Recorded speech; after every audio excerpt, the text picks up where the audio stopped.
Hai Sobat Rebahan, selamat datang di channel hiburan kaum rebahan.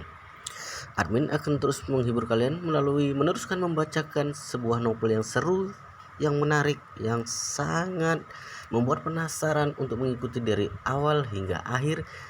Sebuah novel yang berjudul The Story of Yi Chen, dimana di video ini adalah part ke 123.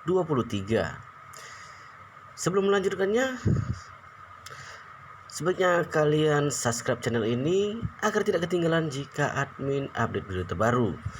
Jangan lupa aktifkan lonceng notifikasinya. Jika kalian menyukai video-video seperti ini, cerita seperti ini, cerita yang sangat menarik seperti ini, jangan lupa like. Jika berkenan, share juga ke teman lainnya agar teman lainnya juga mendapatkan hiburan seperti ini. Oke, kita lanjutkan di part ke 123 bertepatan dengan bab 579. Ya, begitu mendengar perkataan Yi Chen, hati Wu Donghai langsung menegang karena sebelumnya mereka berseteru dan di sini Wu Donghai ingin meminta maaf tapi Yi Chen sepertinya tidak akan memaafkan dan sepertinya di sini Wu Donghai juga memiliki pengetahuan ataupun pemikiran bahwasanya Yi Chen tidak ingin memaafkan. Dia sudah tahu bahwa Yi Chen adalah tipe orang yang tidak akan membiarkan masalah berlalu begitu saja, tetapi dia sudah menawarkan harga yang begitu tinggi, yaitu 1 miliar yuan. Tadinya dia mengira bahwa Yi Chen akan langsung luluh kepadanya karena tawaran ini dan tidak akan mengungkit masalah tadi lagi. Tetapi hal yang sama sekali tidak disangka adalah ternyata pria ini sama sekali tidak memperdulikan uang 1 miliar yuan yang dia tawarkan. Sejak awal dia hanya ingin membuat perhitungan dengannya atas masalah tadi. Biasanya saat sedang berbisnis, terlepas dari seberapa besar bisnis tersebut, kalau menghadapi lawan negosiasi yang seperti ini, Wu Donghai akan langsung memutuskan untuk menyerah dan pergi. Tapi sekarang dia benar-benar tidak berani pergi meninggalkan pria ini, karena di lubuk hatinya yang paling dalam dia sudah tidak bisa menahan godaan pil permajaan itu sama sekali. Dia seperti terperangkap dalam kejahatan pil tersebut sehingga isi kepalanya dipenuhi oleh pil tersebut dan juga khasiat dari pil itu setelah meminumnya. Oleh karena itu dia langsung berlutut kepadanya hampir tanpa keraguan sedikit pun, lalu menyatukan kedua tangannya sambil mengepalkannya dan berkata kepada Yi Chen dengan sungguh-sungguh, "Master Yi, tadi aku kilap. Aku tidak menyadari betapa hebatnya Anda. Semua kolegaku di Jinling sangat menghormati Anda sebagai naga sesungguhnya yang ada di dunia ini. Tolong maafkan pria biasa yang tidak luput dari kesalahan ini." Wu Donghai sangat pandai berbicara. Untuk mencegah lawannya menginjak-injak dirinya, dia sengaja mengangkat lawannya tinggi-tinggi. Setelah dia melakukan ini, biasanya lawannya akan langsung memaafkannya tanpa perlu berdebat lebih jauh lagi. Namun saat ini Yi Chen marah kepada ayah dan anak dari keluarga Wu ini. Itu bukan hanya karena kejadian saat perayaan tadi, tetapi juga karena mereka berdua sudah menghancurkan pusat pengobatan masyarakat milik si Changqi. Karena tindakan mereka ini, Yi Chen harus melampiaskan amarahnya karena kalau tidak, dia tidak akan merasa lega.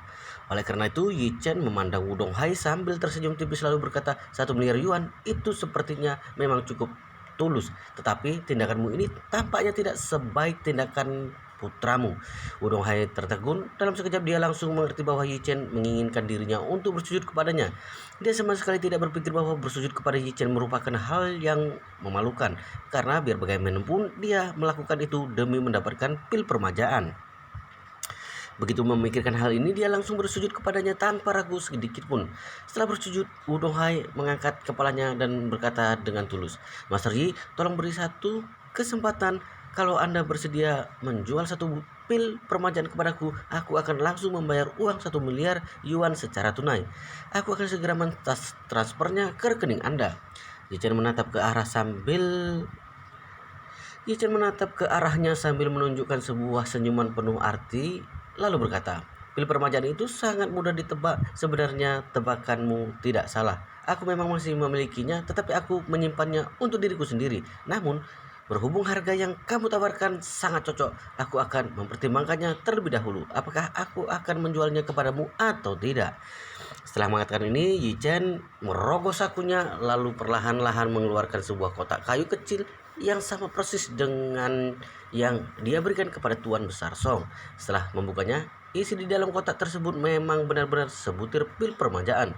Setelah mengeluarkan pil permajaan itu, Yi Chen berdiri di tempat duduknya lalu berkata kepada semua orang yang ada di ruangan tersebut, "Semuanya, pil permajaan ini benar-benar sangat penting, oleh karena itu tadi aku berbohong kepada kalian. Aku harap kalian mau memaafkanku. Sekarang aku akan memberitahu kalian semua. Sebenarnya aku masih mempunyai satu butir pil permajaan. Tetapi aku menyimpan pil ini untuk diriku sendiri. Aku benar-benar tidak berniat untuk menjualnya. Namun sikap Presiden Wu benar-benar tulus. Ditambah lagi dia menawarkannya dengan harga sangat tinggi. Jadi aku rasa aku benar-benar harus mempertimbangkannya. Meskipun semua orang yang ada di sini dengan menginginkan pil permajaan itu, tetapi mereka tidak bisa berbuat apa-apa. Lagi pula jumlah orang yang mampu membeli pil itu seharga 1 miliar yuan secara tunai juga tidaklah banyak. Di antara orang yang hadir di sini jumlahnya mungkin tidak lebih dari 5 orang. Selain itu, pada saat ini siapa orang yang berani bersaing dengan keluarga Wu? Demi pil permajaan itu, Wu Donghai dan putranya sampai rela berlutut dan bersujud kepada Yi Chen. Kalau ada seorang yang berani ikut menawar pil tersebut, orang itu pasti akan dibenci olehnya sampai kapanpun. Wu Donghai memandangi pil permajaan tersebut. Dia bisa mencium aroma obat yang sangat menyegarkan dari pil tersebut. Dia berkata kepada Yi Chen dengan sangat bersemangat, "Mas Ri, kalau Anda bersedia menjual pil itu kepadaku, aku akan langsung membayar 1 miliar yuan secara tunai." Yi Chen tersenyum. "Jangan terburu-buru, sebelum membicarakan soal pil permajaan itu, ada satu hal lagi yang harus kita bicarakan." "Apa?" Wu Donghai mengerutkan keningnya dan berkata, "Hal apa itu?" Ekspresi wajah Yi Chen perlahan-lahan berubah menjadi suram. Dia bertanya dengan dingin, "Bisa dikatakan bahwa aku dan si Tianqi adalah sahabat baik, terlepas dari usia kami yang berbeda jauh. Kalian berdua menghancurkan pusat pengobatan masyarakat miliknya. Bagaimana kamu akan menjelaskan hal ini?" Begitu ucapan ini terlontar, Tuan Besar Song langsung mengerutkan dahinya. Ekspresi wajahnya juga terlihat suram. Setelah itu dia berseru, "Wu Donghai, Dokter Saktisi adalah dokter yang sangat hebat. Dia membuka praktik untuk mengobati orang-orang. Sampai sekarang ini tidak tahu sudah berapa banyak nyawa yang dia selamatkan. Selain itu, dia adalah teman baikku. Mengapa kamu menghancurkan pusat pengobatan miliknya?" Begitu mendengar perkataannya, sebuah kekhawatiran besar muncul di benak Wu Donghai.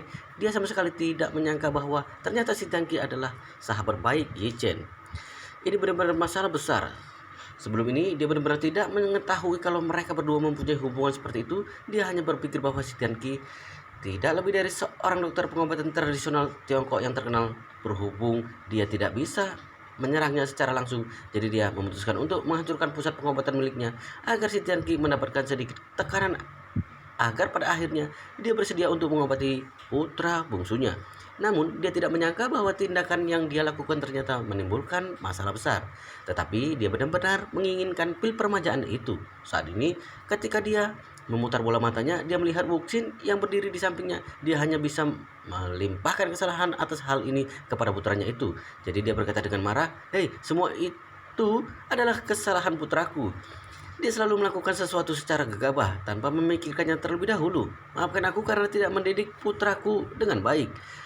Ekspresi wajah Wuxin terlihat sedikit terkejut. Dia benar-benar tidak menyangka bahwa dirinya akan menjadi kambing hitam oleh ayahnya sendiri. Meskipun dia merasa sangat kesal dan tidak terima, tetapi dia tidak berani untuk menunjukkan perasaannya yang sebenarnya.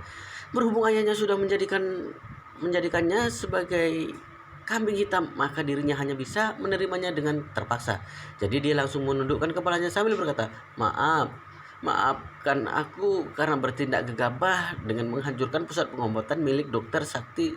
Aku benar-benar minta maaf." Wu Donghai langsung menambahkan, "Master Yi, Anda tidak perlu khawatir. Aku akan mengganti semua kerugian yang dialami oleh Dokter Sakti 10 kali lipat." Yi Chen berkata dengan santai, "Di dunia ini ada beberapa hal yang tidak bisa diselesaikan dengan uang." Wu Donghai langsung bertanya, "Lalu Master Yi ingin menyelesaikan dengan cara apa?" Yi Chen menatap ke arahnya lalu berkata sambil tersenyum, "Caraku untuk menyelesaikan masalah ini sangat sederhana." Saat mengatakan ini, Yi Chen sengaja memperlambat ritmenya berbicara sambil menatap ke arah Wuxin. Saat mata mereka berdua saling bertemu, Wuxin menjadi sedikit takut begitu melihat sorot ganas yang terlintas di mata Yichen.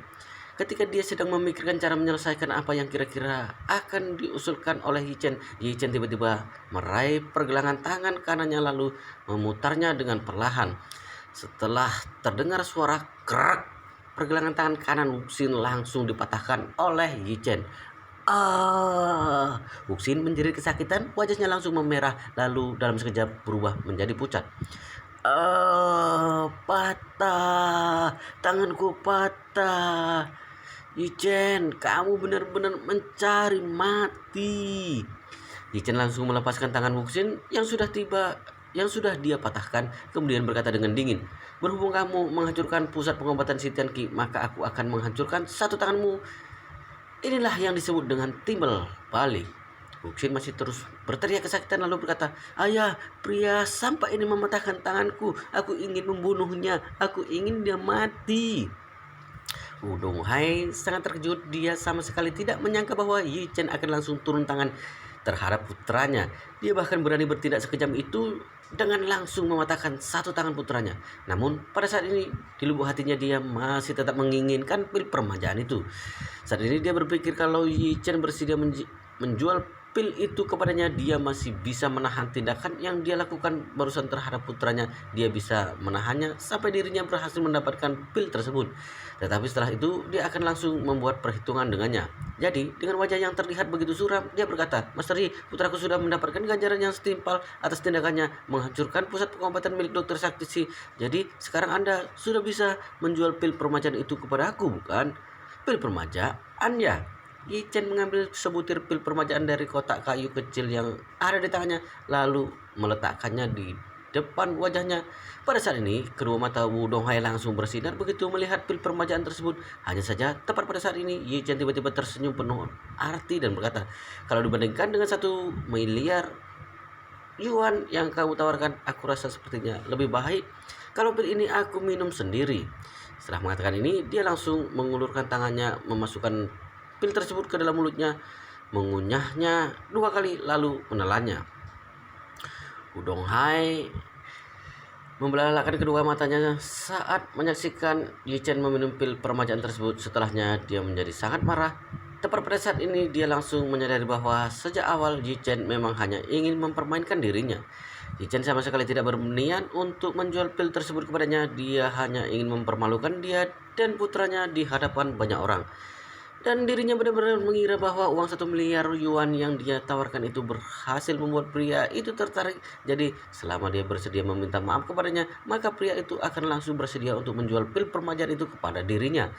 Begitu menyadari bahwa dirinya hanya sedang dipermainkan olehnya dan tangan putranya juga sudah dipatahkan olehnya, Wudong Hai menjadi semakin marah sampai hampir kehilangan kendali atas dirinya. Dia langsung berdiri dari berlutut lalu berteriak dengan keras, Yichen, aku Wudong Hai bersumpah akan membunuhmu. Setelah mengatakan ini, dia langsung mengeluarkan handphonenya untuk menghubungi pengawalnya. Pengawal yang dia pekerjakan semuanya adalah pengawal profesional. Mereka adalah dewa perang yang sudah pensiun dari ketentaraan. Orang-orang ini kalau dilihat dari penampilannya terlihat seperti orang biasa, tetapi mereka semua sebenarnya adalah pembunuh kelas atas. Bisa dikatakan kalau mereka semua adalah pembunuh kelas atas yang merangkak turun dari tumpukan mayat orang-orang yang mereka bunuh. Namun ekspresi Chen saat ini masih tetap terlihat tenang, sama sekali tidak ada perubahan. Setelah pil permajaan itu masuk ke dalam perutnya, dia merasakan ada gelombang panas yang mengalir di tubuhnya. Dia sudah meminum pil ini 5-6 butir meskipun tidak memberikan efek awet muda, tetapi pil ini membuat kebugaran fisiknya meningkat drastis. Jadi saat ini tubuhnya sedang dalam keadaan penuh energi, tetapi dia tidak mempunyai kesempatan untuk mengeluarkannya. Kalau pengawal keluarga Wu berani menghadapinya, kebetulan sekali dia bisa mengeluarkan energinya untuk menghabisi mereka semua sekaligus. Namun dia tidak menyangka bahwa Tuan Besar Song tiba-tiba berdiri dari tempat duduknya lalu berteriak dengan marah, Wudong Hai, meskipun keluarga Wu adalah keluarga yang hebat, tetapi keluargaku, keluarga Song, masih bisa berpikir rasional. Aku ingin melihat sebenarnya keluargamu itu sehebat apa sampai berani menyakiti tamu kehormatan keluarga Song. Setelah mengatakan ini, Tuan Besar Song berteriak lagi, Pengawal, kepung aula ini, habisi siapapun yang berani menyentuh Master Yi. Barang seujung jari pun.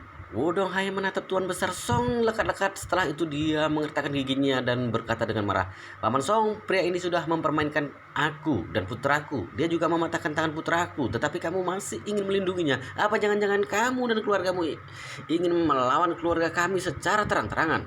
Tuan Besar Song berkata dengan dingin, "Master Yi adalah orang yang berjasa di hidupku. Dia adalah penyelamatku untuk membalas kebaikannya. Kalau kamu ingin melawan Master Yi, maka kamu harus melawan keluarga Song juga." Baiklah." Wudong Hai mengertakkan giginya dengan kuat dan berkata, "Keluarga Song ini benar-benar luar biasa. Kalian sudah tidak menganggap keluarga kami sama sekali. Kamu merasa bahwa wilayah ini adalah wilayah kekuasaanmu ya, sehingga kalian bisa menginjak-injak keluarga Wu semau kalian seperti ini. Bukan begitu?" Tuan Besar Song berkata dengan arogan, "Selama ini aku selalu bermurah hati. Aku tidak pernah melakukan hal buruk semacam menginjak-injak keluarga orang lain seperti yang kamu sebutkan itu. Tapi kalau ada seorang yang ingin menyerang penyelamatku di wilayah kekuasaanku ini, maaf sekali, siapapun orang itu, aku tidak akan tinggal diam." Perkataan Tuan Besar Song mengejutkan semua orang yang ada di ruangan ini.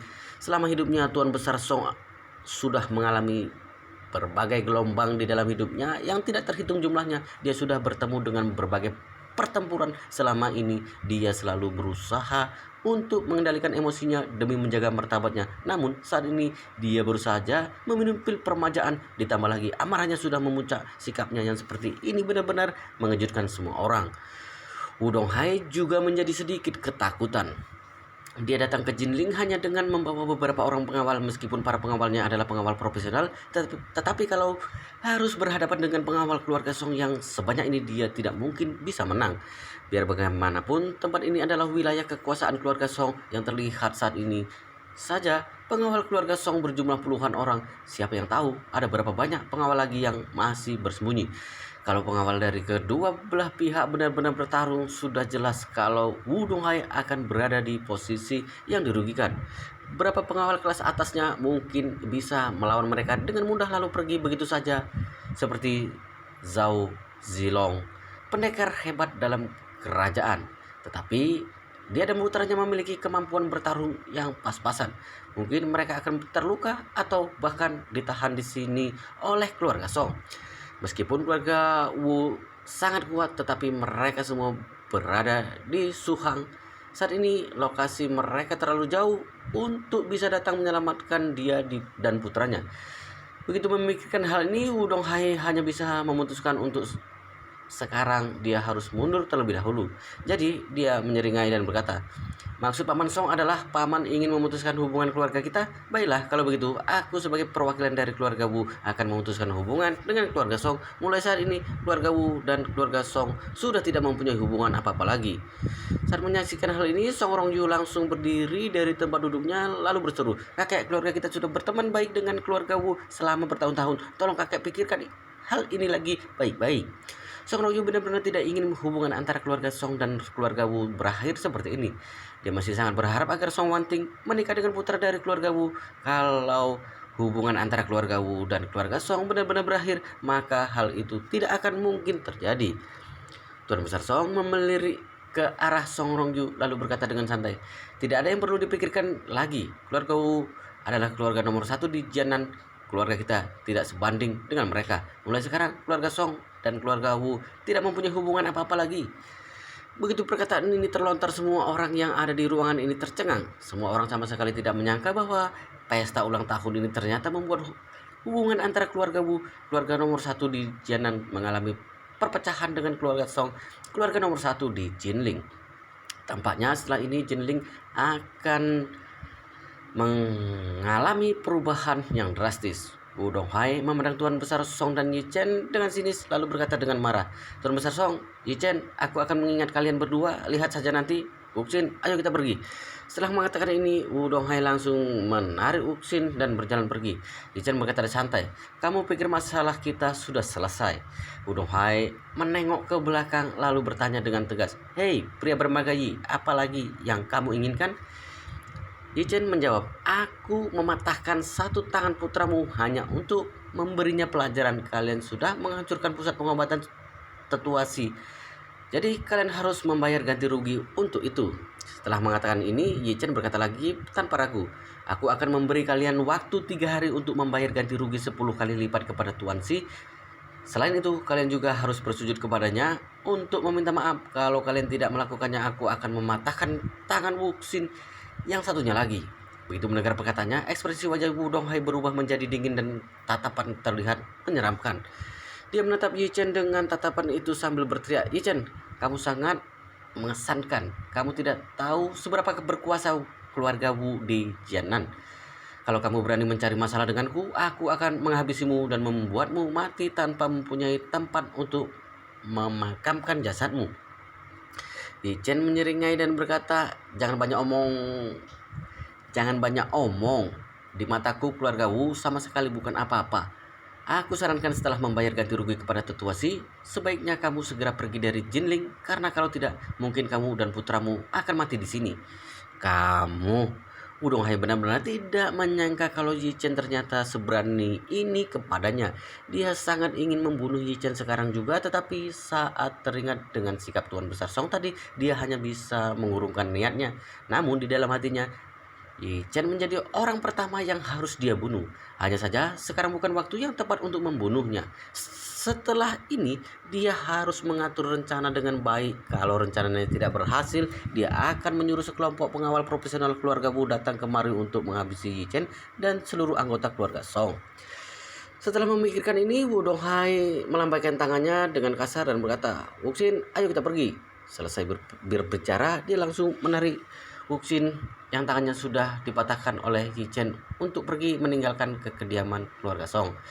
Song Rongyu memandangi sesosok Wudong Hai yang sedang berjalan pergi, lalu beralih menatap ke arah Song Wanting dan pria tua yang usianya menjadi 10 tahun lebih muda. Saat ini dia diam-diam menggerakkan giginya, ekspresi wajahnya terlihat sangat tidak senang. Hari ini dia benar-benar sangat sial. Si pria tua itu tiba-tiba saja mendapat perpanjangan usia. Yi Chen juga menyebutkan bahwa semua hal itu terjadi berkat Song Wanting. Selain itu, demi Yi Chen, kakeknya itu sampai rela memutuskan hubungan keluarga mereka dengan keluarga Wu. Kalau terus seperti ini, mungkin suatu saat nanti kakeknya itu akan mengumumkan secara tiba-tiba bahwa Song Wanting akan menjadi pewaris utama keluarga Song. Kalau hal itu terjadi, benar-benar terjadi, bukankah selama ini dirinya hanya seperti sedang memasukkan air ke dalam keranjang bambu? Wudong Hai dan Wuxin pergi meninggalkan kediaman keluarga Song dengan hati yang dipenuhi dengan kebencian. Wuxin memegangi pergelangan tangannya yang patah lalu berkata sambil berlinang air mata, Ayah, dari awal aku sudah mengatakan untuk jangan memohon kepada pria rendahan itu, tapi ayah tidak mau mendengarkanku. Sekarang tanganku sudah dipatahkan olehnya. Ayah juga sudah dipermalukan di hadapan semua orang. Harga diri kita sudah benar-benar hancur. Wudong Hai berkata dengan wajah suram, pria bermagayi ini benar-benar cari mati. Kamu tenang saja, ayah pasti akan membalas dendam kepadanya.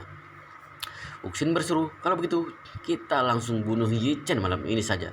Tidak bisa, Wudong Hai berkata dengan dingin, kita harus tetap mengikuti rencana awal. Kita bunuh Hong Wu terlebih dahulu. Setelah menyingkirkan senjata utamanya, kita bisa dengan mudah menyingkirkan Yi Chen ataupun keluarga Song. Wuxin langsung bertanya, ayah sebenarnya seperti apa detail rencana yang ayah buat? Wudong Hai menjawab, untuk sekarang sembuhkan tanganmu terlebih dahulu, setelah itu aku baru akan menjelaskan soal itu. Saat membicarakan ini, mereka berdua sudah keluar dari halaman kediaman keluarga Song. Li Guang yang sebelumnya diusir keluar dan menunggu mereka di sini sejak tadi langsung menghampiri mereka sambil memegangi wajahnya yang bengkak. Presiden Wu, Tuan Muda Wu. Li Guang berjalan ke hadapan mereka. Dia berniat untuk bertanya kepada mereka mengenai apa yang mereka lakukan terhadap Yi Chen. Apakah mereka sudah berhasil membalaskan dendamnya? Namun dia melihat wajah Wuxin saat ini benar-benar pucat. Tangan kirinya sedang memegangi pergelangan tangan kanannya. Hatinya langsung menegang. Pasti ada sesuatu yang tidak beres. Jadi Li Guang langsung bertanya, Tuan Muda Wu, tangan Anda kenapa? Wuxin sangat kesakitan sampai sekujur tubuhnya mengeluarkan keringat dingin. Dia mendengus kesal dan berkata, semua ini gara-gara pria sampah itu. Dia berani mematahkan tanganku di hadapan semua orang. Aku pasti akan membunuhnya. Pada awalnya, begitu Wuxin mengetahui bahwa pria yang disukai oleh Song Wanting adalah Yi Chen, dia ingin memanfaatkan pesta ulang tahun ini untuk menginjak-injak Yi Chen agar Song Wanting dapat menyadari kenyataan lalu berubah pikiran dan akhirnya memilih untuk menjalin hubungan dengannya saja. Namun tidak disangka alih-alih menginjak-injak Yi Chen, dia dan ayahnya malah dipermalukan dan dipermainkan oleh pria itu. Tadi dia dan ayahnya bersujud kepada Yi Chen untuk meminta maaf secara bergantian. Ini merupakan kelanjutan dari insiden Wu Qi yang juga dipermalukan olehnya. Dan si pria brengsek itu tidak hanya mempermalukan dia di hadapan semua orang, dia juga mematahkan pergelangan tangannya. Setelah hari ini berlalu, sepertinya semua orang di Jinling akan mengingat kejadian ini. Kejadian di mana tuan muda dari keluarga nomor 1 di Jianan dipermalukan dengan kejam oleh Yi Chen, seorang pria biasa yang sama sekali bukan siapa-siapa dan menjadi bahan tertawaan semua orang. Saat mendengar perkataan Wuxin, Liu Guang sangat terkejut. Dia tidak menyangka bahwa Yi Chen, si pria sampah ini, bahkan berani menyerang Tuan Muda Wu. Oleh karena itu, dia semakin tidak bisa menahan dirinya untuk tidak memprovokasi Wuxin. Tuan Muda Wu, si pria sampah itu berani menyerang Anda. Anda tidak boleh melepaskan dia. Anda harus memberi dia pelajaran. Wudong Hai yang berdiri di sampingnya berkata dengan dingin, tenang saja, si pria sampah itu umurnya tidak akan lama lagi. Setelah mengatakan ini, Wudong Hai memberi sebuah perintah kepada Liu Guang. Liu Guang, kamu adalah orang lokal, jadi kamu pasti sangat familiar dengan kota ini. Aku akan memberimu tugas. Li Guang langsung menjawab, tugas apa itu, Presiden Wu? Wudong Hai berkata, pertama-tama antarkan Tuan Muda Wu ke rumah sakit ortopedi terbaik untuk mengobati tangan yang patah. Jangan sampai ada masalah sedikit pun. Saat ini Liu Guang baru menyadari bahwa tangan Tuan Muda Wu ternyata dipatahkan oleh Yi Chen. Dia langsung menjawab, Presiden Wu, tenang saja, aku pasti akan membawa Tuan Muda Wu ke rumah sakit ortopedi terbaik. Wow, luar biasa seru sekali guys ceritanya sampai di sini. Tapi untuk melanjutkannya kita akan lanjutkan di part berikutnya, di video berikutnya. Tetapi kalian jangan lupa subscribe channel ini dan aktifkan lonceng notifikasinya agar tidak ketinggalan jika admin update video terbaru. Jika kalian menyukai cerita seperti ini, jangan lupa like. Jika kalian berkenan, share juga ke teman kalian biar teman kalian juga mendapatkan hiburan seperti ini. Dan mari kita lanjutkan di part berikutnya di video selanjutnya.